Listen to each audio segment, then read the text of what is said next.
बेटा अभी तक हमने प्रोफेसर जी सुंदर रेड्डी का 2 हिस्सा पढ़ा है। अब आज हम अंतिम भाग पढ़ने जा रहे हैं।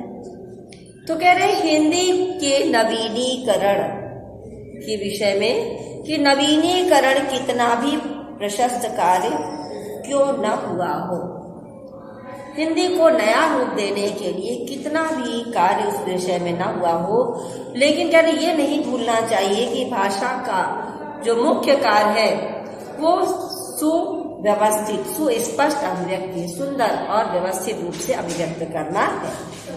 यदि कोई भी भाषा, देखिए हम रीडिंग नहीं कर रहे हैं, हम आपको समझा रहे हैं, अगर कोई भी भाषा है अगर अपनी बात को स्पष्ट रूप से नहीं समझा सकती है, या हम जो कह रहे हैं आपको समझ में नहीं आ रही है, मेरी बात, मेरे शब्द आपको समझ में नहीं आ रहे हैं, तो उस भाषा को ज्यादा दिन तक आप जीवित नहीं रख सकते, उस भाषा को हम ज्यादा दिन तक नहीं चला सकते हैं। नए शब्दों के निर्माण में भी ये बात सोचनी चाहिए कि इस संदर्भ में यह भी याद रखना चाहिए कि हम पूर्वाग्रहों से मुक्त होकर उस शब्द की मूल आत्मा तथा सार्थकता पर उन्मुख विचार कर सकें। ठीक है, सिर्फ एक ही चीज नहीं होनी चाहिए कि परिवर्तन करके उसको नए रूप में ला रहे हैं, बल्कि क्या होना चाहिए, विचार करना चाहिए कि जो परिवर्तन हम कर रहे हैं क्या वास्तव में सार्थक है। अंग्रेजी भाषा शासकों की भाषा रही, वह भाव दास्ता की निशानी है। अंग्रेजी भाषा कैसी भाषा है? शासकों की भाषा है, और वो क्या चीज हो गई है? दास्ता की निशानी बन गई है। ठीक है, क्योंकि उस समय क्या था, जो अंग्रेज थे, जो अंग्रेजी भाषा बोलने वाले थे, उन्हें सरकारी अच्छी नौकरियां मिलती, जो हिंदुस्तानी थे, हिंदी भाषी थे, उनको सरकारी नौकरियों में अच्छे पद पर नौकरी नहीं दी जाती थी। ऐसा सोच कर यदि हम नए शब्दों का निर्माण करने लग जाए तो नुकसान हमारा ही होगा, अंग्रेजी का नहीं। ठीक है, अगर हम ये सोच लें कि नहीं हमें अंग्रेजी भाषा को ही लेके चलना है, या हम नई नई भाषा को निर्मित कर लेंगे, तो क्या होगा कि इससे हमारी भाषा का नुकसान हो। जिस भाषा के शब्द को हम अपना लेंगे वो तो अपने आप ही मजबूत हो जाएगी, लेकिन हमारी भाषा की वहां पर क्षति होगी, हानि होगी। ठीक है, उर्दू में प्रयुक्त अरबी और फारसी के शब्दों को जो इस्लाम धर्म में ज्ञापित करने वाले हिंदी वाले त्यागना आरंभ करें तो हिंदी भाषा सहज न रहकर एकदम बनावटी लगी। देखिए हमारी हिंदी भाषा में उर्दू, अरबी, बहुत सी भाषाओं के शब्द मिले हुए हैं। अगर हम ये सोचें कि नहीं इन शब्दों को अपनी भाषा से बाहर कर देंगे तो हमारी हिंदी भाषा एकदम बनावटी हो जाएगी, अर्थात हमें समझने में कठिन लगने लगेगी। यदि यह नवीनीकरण सिर्फ कुछ पंडितों की व आचार्यों की दिमागी कसरत ही बनी रहे तो भाषा गतिशील नहीं होती। कह रहे भाषा के परिवर्तन के लिए यदि कुछ आचार्य हैं, कुछ बुद्धिमान लोग हैं, वो जो है जबरदस्ती की मशक्कत करके उसको परिवर्तन कर दे, तो इससे हमारे भाषा की प्रगति संभव नहीं है। भाषा का सीधा संबंध प्रयोग से और जनता से है। प्रयोग माने जिसको हम प्रयोग कर सके, जिसका इस्तेमाल कर सके, और जनता का मतलब क्या होता है कि जनता से, जनता के लिए हम प्रयोग कर सके, जनता हमारी बात को समझ सके। यदि नए शब्द अपने उद्गम स्थान पर अड़े रहे और कहीं भी उनका प्रयोग नहीं किया जाए तो उसके पीछे ये उद्देश्य पर ही कुठाराघात होगा। अगर कोई शब्द नया है और उसका हम प्रयोग नहीं कर रहे हैं और ये नहीं करके चल रहे हैं कि हमारा उद्देश्य क्या नहीं है, उद्देश्य नहीं समझ पा रहे हैं, तो क्या है, जो उद्देश्य हमारा भाषा को आगे बढ़ाने का है वो पूर्ण नहीं होगा, उसमें ठोकर लगेगी।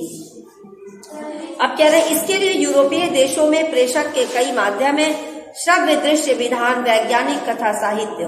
कह रहे यूरोपीय देश प्रेषक के कई माध्यम है।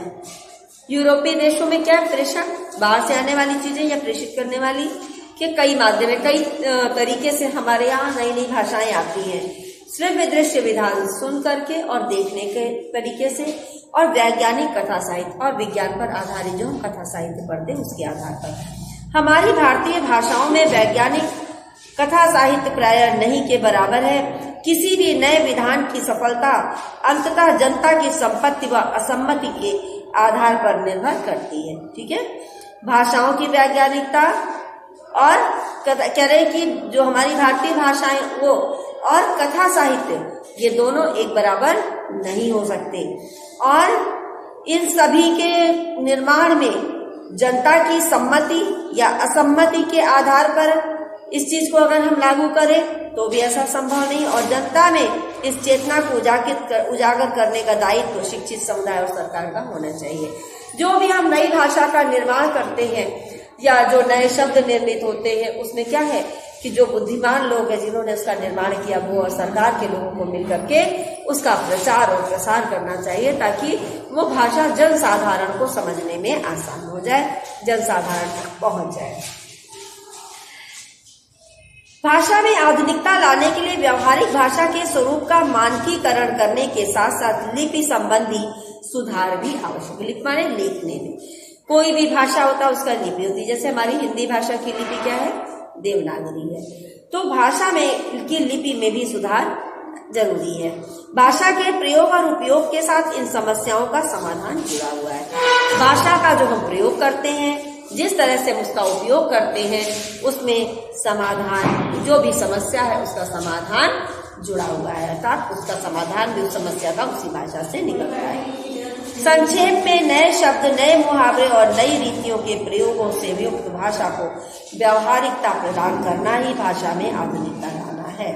अर्थात जो मुहावरे हम प्रयोग करते हैं, जिन शब्दों को हम प्रयोग करते हैं, जिन रीतियों का हम प्रयोग करते हैं, उससे युक्त जो भाषा व्यवहार में आ जाती है, उसी भाषा को आधुनिक बनाना हमारा कार्य है।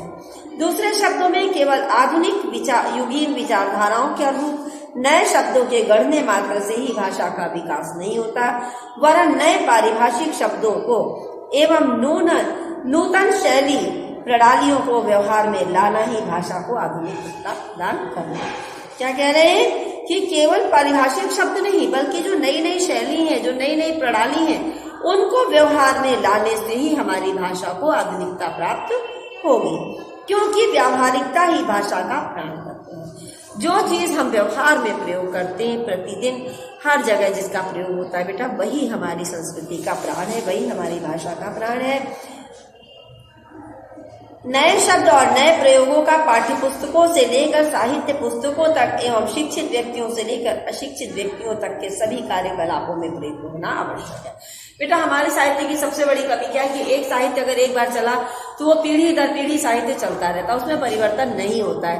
जबकि समय के अनुसार क्या है कि उस साहित्य में परिवर्तन भी होना चाहिए, जिससे क्या होगा, आने वाली पीढ़ी को नया साहित्य मिलेगा, नए शब्द मिलेंगे, नए मुहावरे मिलेंगे, नई भाषा मिलेगी।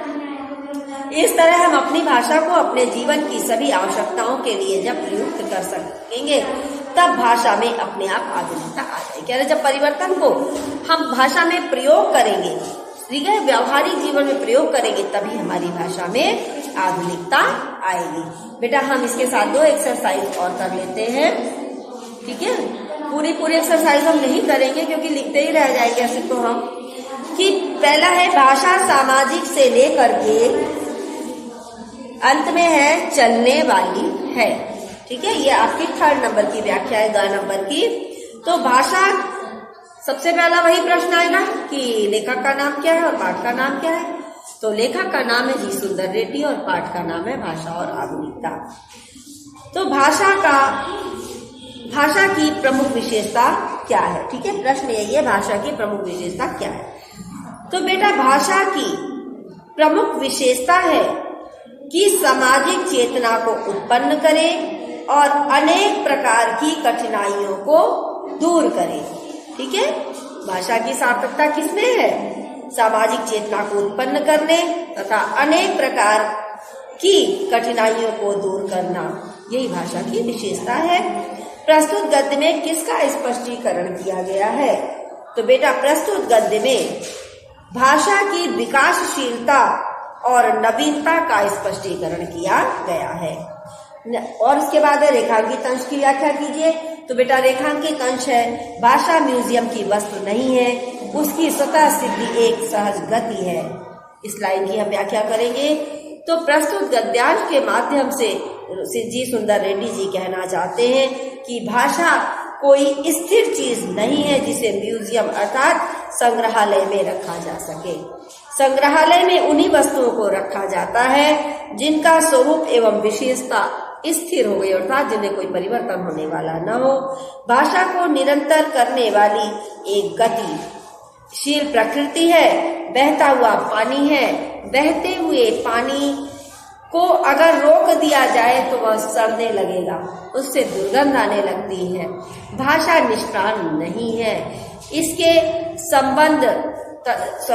संवर्धन तथा इसको बढ़ाने में तथा समृद्धि की प्रकृति निरंतर चलती रहती है तथा अपने युग की आवश्यकता को ग्रहण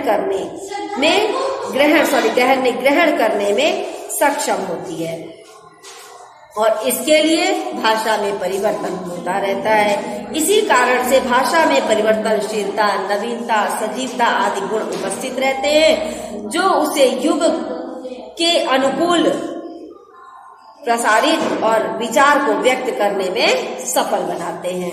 नेक्स्ट है बेटा आपका भाषा की साधारण इकाई शब्द है।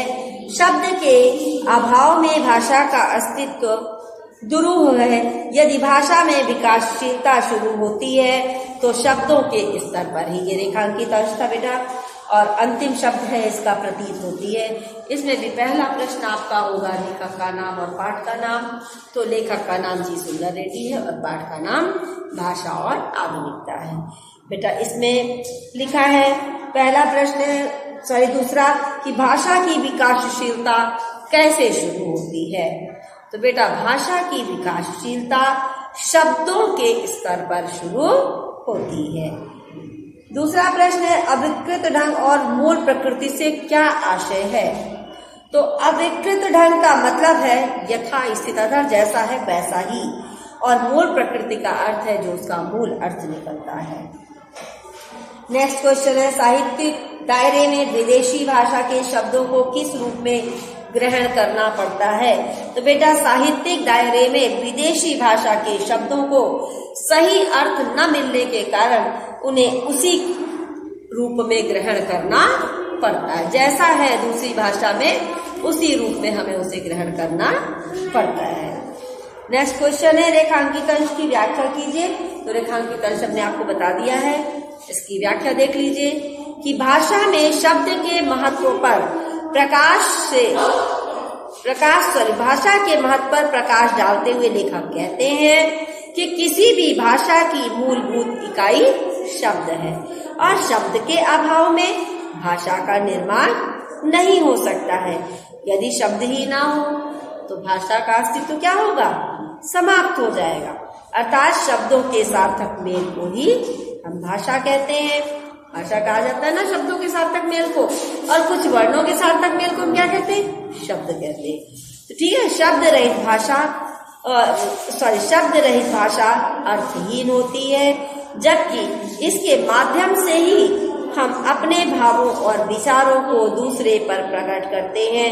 कभी कभी जब हमारे भावों एवं विचारों को अभिव्यक्त करने के लिए शब्द नहीं मिलते तब हम नए शब्दों का निर्माण करते हैं या दूसरी भाषाओं के शब्दों का प्रयोग करते हैं। आज के वीडियो में बेटा इतना ही, और इसके आगे की एक्सरसाइज हम आपको नहीं कराएंगे। हमने व्याख्या आपको समझाई है, अगर आप कर सकते तो स्वयं करेंगे, नहीं तो आगे हम आपको फिर कराएंगे।